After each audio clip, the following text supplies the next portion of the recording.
Be strong.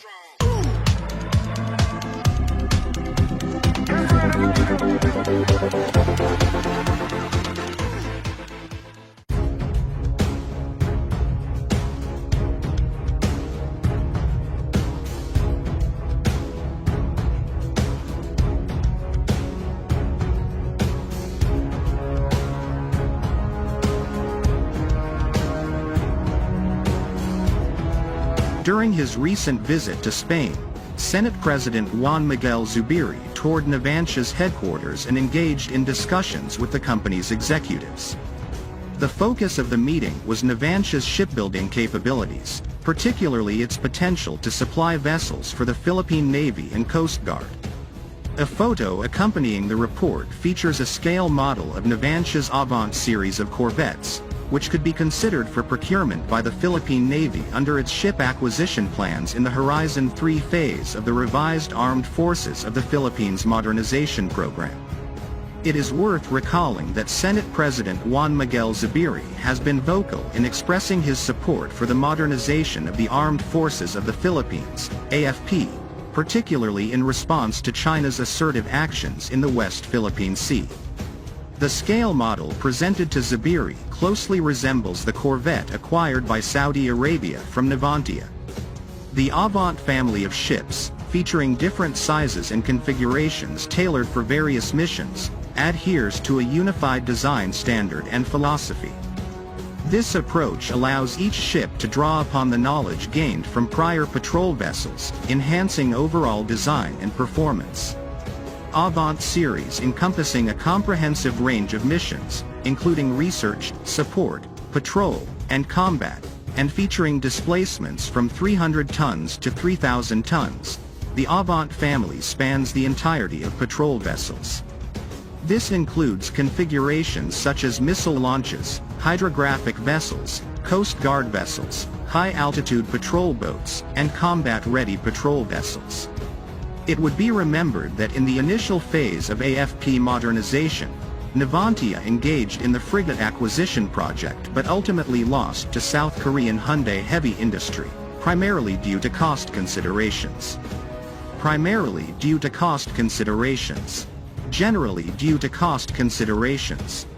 Should Navantia decide to participate in the Philippine Navy's future requirements for new warships as part of the Horizon 3 phase of the RAFPMP and beyond, it is highly possible that they might also tap Austal to build the ships locally if the technical specifications and terms of reference of PN shipbuilding projects include clauses for transfer of technology and local construction. While it may be more expensive for the Philippine Navy compared to the drop price offers from South Korean shipbuilder HD Hyundai, which enjoys subsidies and support from the South Korean government, ultimately the Philippines needs to have the capability to build its warships by Philippine-based shipbuilders with Filipino workers and suppliers. Defense Chief Gilberto Teodoro Jr. said on Friday that possible amendments to the procurement law for the modernization program of the Armed Forces of the Philippines will be likely. In a recent media interview during an event in Cebu City, Teodoro said revising the policy on purchasing military assets for the AFP will come along with the government's effort to boost the country's self-defense posture, which is firmly backed by various legislators from the Senate and the House of Representatives. I am happy to report that the Congress has promised us two things: the amendment of the modernization law and the procurement law of the armed forces, he told reporters. During an official event in Cebu, Defense Sec. Gibo Teodoro expressed his support for the participation of Cebu-based shipyards and industry in the AFP modernization program. He highlighted impending changes in the AFP modernization law and government procurement law, as well as strengthening the Self-Reliance Defense Posture (SRDP) program, which will allow local participation in supplying the AFP with weapon systems and other materials. This includes ships for the Philippine Navy. It would be remembered that one of the shipbuilders based in Cebu, Australian shipbuilder Austal, was supposed to deliver offshore patrol vessels built in its shipyard in Balamban and designed in the Philippines but did not push through after costs went up due to inflation and the cost increase of shipbuilding materials. The DND may reconsider these options again in the future as the Philippine Navy continues its modernization and expansion efforts. The current Defense Secretary, Gilbert Teodoro, said in a recent speech that the country's defense establishment now eyes Cebuano shipyards for the production of its vessels for the Philippine Navy.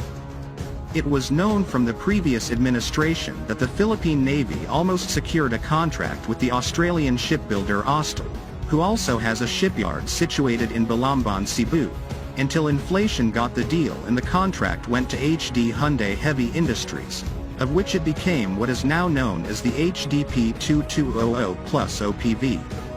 With the current aims of pushing the Self-Reliance Defense Posture Initiative, it may be possible for Austal to get back to the deal again, and hopefully they can secure an excellent deal this time around. The armed forces of the Philippines and its modernization drive are now on the second horizon, where multiple projects are either being planned or in the process of materialization. One of those things belongs to the Philippine Navy, which desires to obtain a platform capable enough to be a deterrent, such as submarines and vessels that will replace a portion of old, World War II-era vessels such as the offshore patrol vessels, whose program calls for at least 6 units.